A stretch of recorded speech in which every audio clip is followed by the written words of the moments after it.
किस तरीके से हम अपने पैदा होने से पहले ही अपनी लाइफ का एक पूरा खाका खींच कर आते हैं। खाका खींच कर आते हैं, बहुत कुछ बाकी रह जाता है। समझ लीजिए एक चित्र लेकर आए हैं, चित्र में रंग भरने अभी बाकी हैं। पिछली कड़ी जिसका लिंक मैंने नीचे डिस्क्रिप्शन बॉक्स में दिया है, उसमें मैंने जॉन के केस का ज़िक्र किया है कि किस तरीके से जॉन एक गे होने की वजह से और बाद में उसे एड्स हो जाती है और एड्स होने की वजह से कितनी तकलीफ़ों से गुज़रा। लेकिन इसी दौरान, इन्हीं तकलीफ़ों के दौरान उसे नियर डेथ एक्सपीरियंस हुए और उसके बाद रॉबर्ट द्वारा किया गया जो पीएलआर था और जो एंजल्स द्वारा दी गई जानकारी थी कि किस तरीके से सोल अपनी ही जीवन की मुश्किलों को खुद तय करके आती है और क्यों तय करके आती है। और सिर्फ वो नहीं तय करके आती बल्कि जो उसके आसपास के लोग हैं जो असर डाल रहे हैं उसकी लाइफ में, कुछ भी हो, मतलब उसके मित्र हैं, परिवारजन हैं जो उसकी लाइफ पर असर डाल रहे हैं, उनके साथ भी जो उसका रोल है, यहाँ तक कि बहुत सारे मामलों में जो नेगेटिव रोल प्ले कर रहे हैं ना आपकी लाइफ में, उन सब के रोल भी तय हैं और ये किसने तय किए? खुद आपने। अब मैं जॉन की इसी कड़ी को आगे बढ़ा रही हूँ। अच्छी तरीके से इस कड़ी को समझने के लिए एक बार आप इसका पिछला भाग देखिए, ये सेकंड भाग है। जॉन की लाइफ में जो बाधाएँ थी या आपकी ज़िंदगी में जो मुश्किलें होती हैं, ये एक दौड़ की तरह है। वो जो बाधा दौड़ होती है ना, आप हर बार जब एक बाधा को पार करते हैं, तो आप में हिम्मत बढ़ती है, दूसरी बाधा को पार करने के लिए, लेकिन दूसरी भी तैयार है। दूसरी को पार करेंगे और हिम्मत बढ़ेगी, लेकिन तीसरी भी तैयार है। अब जो मैं कहने जा रही हूँ, उससे घबराइएगा नहीं। जैसे कि ये एंजल्स द्वारा ही हमें जानकारी दी गई कि आपके जो विचार हैं, आपकी जो भावनाएँ हैं, वो आपकी वास्तविकता को क्रिएट करती हैं। अब जब मैं ये बात कहती हूँ, तो बहुत सारे लोगों के मन में घबराहट पैदा होगी क्योंकि उनके विचार, उनकी जो भावनाएँ हैं, वो बहुत गलत दिशा में रही हैं।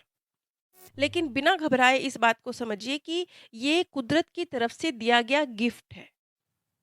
जॉन को एड्स हुआ, जो तकलीफ़ उसने सही, ये सिर्फ़ उसके विकास में मददगार नहीं हुई, जो उसके आस-पास के और उसके आत्मा समूह के लोग इस जीवन वाले गेम में उसके साथ आए थे, उनके भी विकास में सहायक साबित हुई। अब जब एंजल्स द्वारा ये जानकारी प्रदान की गई जॉन के विषय में, तो रॉबर्ट का जो अगला सवाल था, वो था कि could you please say more about how the experience of AIDS help John to grow? अब जॉन के मामले में क्या था, जॉन ने ये माना, उसने ये इस जन्म में नहीं माना होगा, उसने पता नहीं कितने जन्मों से ये चीज़ मानी होगी। उसने ये माना कि वो प्यार करने के लायक है अगर वो एग्ज़ैक्टली वैसे व्यवहार करता है, जैसे कि लोग चाहते हैं, जैसे कि समाज चाहता है।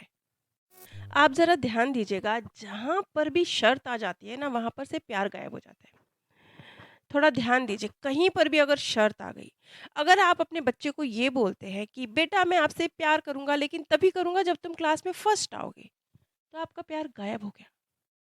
आपका प्यार अब बच्चे से थोड़े है, आपका प्यार तो उस फर्स्ट आने वाली पोजीशन से है।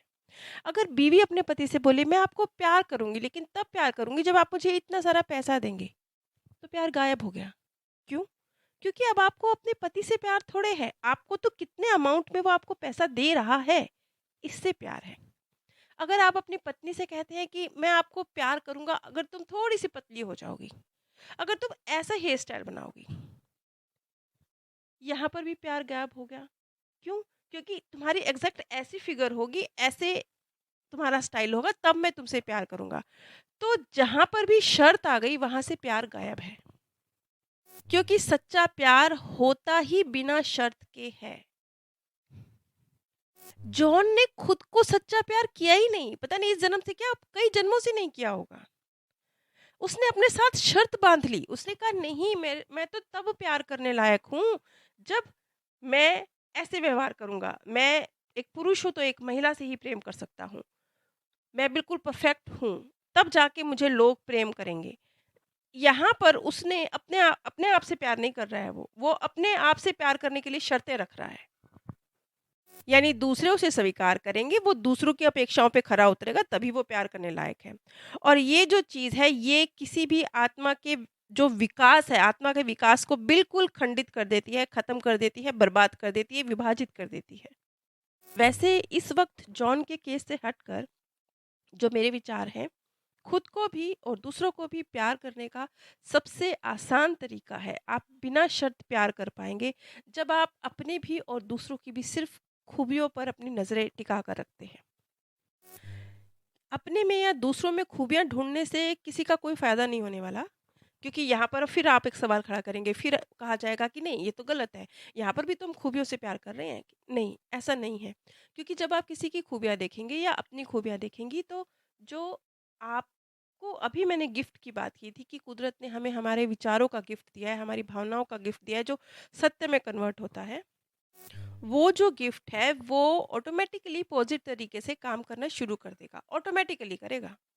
क्योंकि आपको आदत पड़ गई है ना पॉजिटिव ढूँढने की, तो अब आपको कुछ स्पेशली कुछ घंटे, कुछ मिनट बैठ के कुछ पॉजिटिव थॉट क्रिएट करने हैं, कुछ ऐसा कुछ करने की ज़रूरत नहीं है।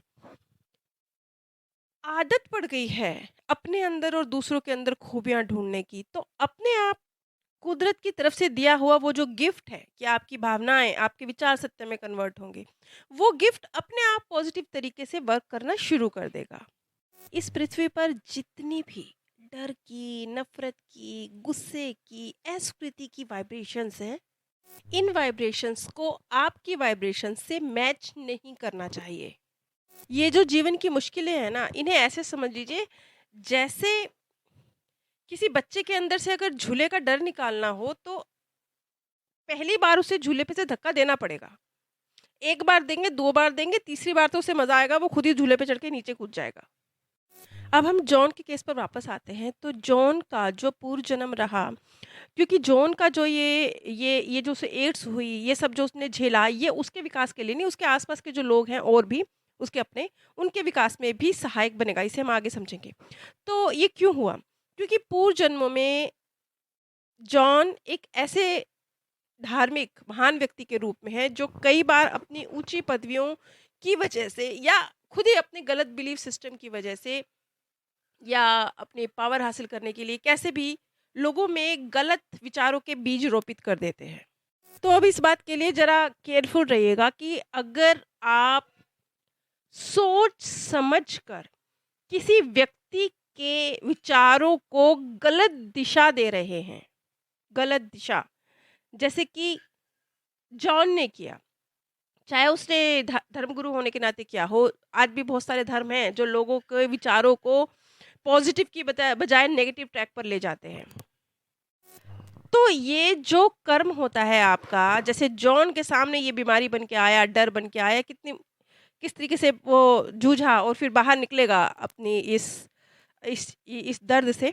लेकिन अगर जॉन ऐसी पर्सनैलिटी ना होता कि वो लोगों के विचारों को गलत ट्रैक पर ले जाने वाले व्यक्ति के रूप में कार्य करता, तो उसको इस तरह की मुश्किलों का सामना करना ही ना पड़ता, क्योंकि एक गलत संस्कार डर का मैं प्यार करने लायक नहीं हूँ, ये उसके अंदर डेवलप ही नहीं होता। इस बात को ऐसे समझिए जैसे कि कोई बुजुर्ग व्यक्ति है, वो अपने फ़ायदे के लिए ये बात कहता है कि नहीं, नहीं हमारे धर्म में ना, हमारी संस्कृति में ना, हमारे समाज में ना एक नियम है कि जो बुजुर्ग व्यक्ति होता है ना, तो जो भी घर के नियम कायदे कानून होंगे, जो भी घर में धन का आवागमन होगा, वो सब उस बुजुर्ग व्यक्ति के नियंत्रण में रहेगा और यदि ऐसा होगा, तो वो परिवार तरक्की करेगा। मान लीजिए ये बात किसी बुजुर्ग व्यक्ति द्वारा की गई, मान लिया गया पूरे परिवार द्वारा इस बात को, लेकिन इसके पीछे भावना क्या थी? उस बुजुर्ग व्यक्ति की भावना क्या थी? उसकी भावना ये थी कि मैं घर पर अपना नियंत्रण बनाए रखूँ, घर सिर्फ़ मेरे नियम कायदों से चले, किसी और की इच्छा मेरे लिए महत्व नहीं रखती, क्योंकि मैं बड़ा हूँ, क्योंकि मैं सुपीरियर हूँ, क्योंकि मेरी एज ज़्यादा है, इसलिए महत्ता होनी चाहिए मेरी इस घर के अंदर, चाहे मुझे आवश्यकता ना भी हो, तो भी धन मेरे नियंत्रण में रहना चाहिए। चाहे इससे लोगों को परिवारजनों को डिस्टर्बेंस हो रही होती हो, लेकिन वो मेरे नियम कायदों कानूनों के मुताबिक चलेंगे। ये उस बुजुर्ग व्यक्ति ने नियम क्यों बनाया? अपने फ़ायदे के लिए बनाया। अपनी अहमियत को बरकरार रखने के लिए बनाया। अब इस नियम को ऐसे तो कोई नहीं मानेगा ना, तो उसके साथ उसने डर जोड़ दिया। अगर ऐसा नहीं किया जाता ना, तो भगवान का पाप लगता है या कुछ भी, या घर में ना कोई बड़ा नुकसान हो जाता है। अब देखा जाए तो उस बुजुर्ग व्यक्ति ने क्या किया है, उस बुजुर्ग व्यक्ति ने घर के अन्य सदस्यों के दिमाग के साथ खेला है।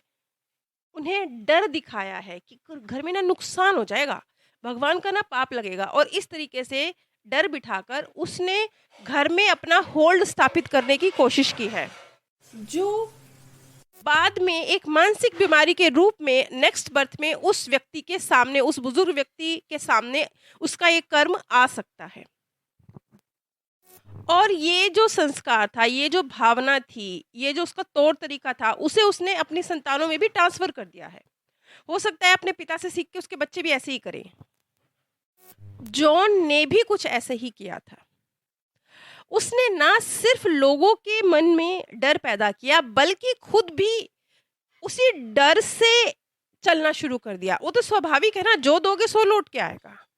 यही हुआ जॉन के पास्ट बर्थ में, और अब जो इसका ये बर्थ है, ये है इस चीज से बाहर निकलने की एक कोशिश, जिसमें वो कामयाब भी होगा। और जिस दिन वो अपने भय पर काबू पाकर इससे बाहर निकलने में कामयाब हो गया, उस दिन वो बहुत ऊंची आत्मिक उन्नति को प्राप्त करेगा।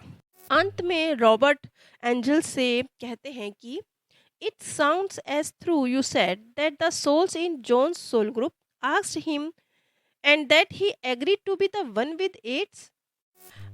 अंत में रॉबर्ट एंजल से कहते हैं कि ऐसा लगता है कि जॉन के सोल ग्रुप ने एग्री किया है कि जॉन इस एड्स की बीमारी से गुजरे, जैसे उसे जज किया गया, रिजेक्ट किया गया, उसे जो अनकंडीशनल लव नहीं मिला, इन सब से वो गुजरे।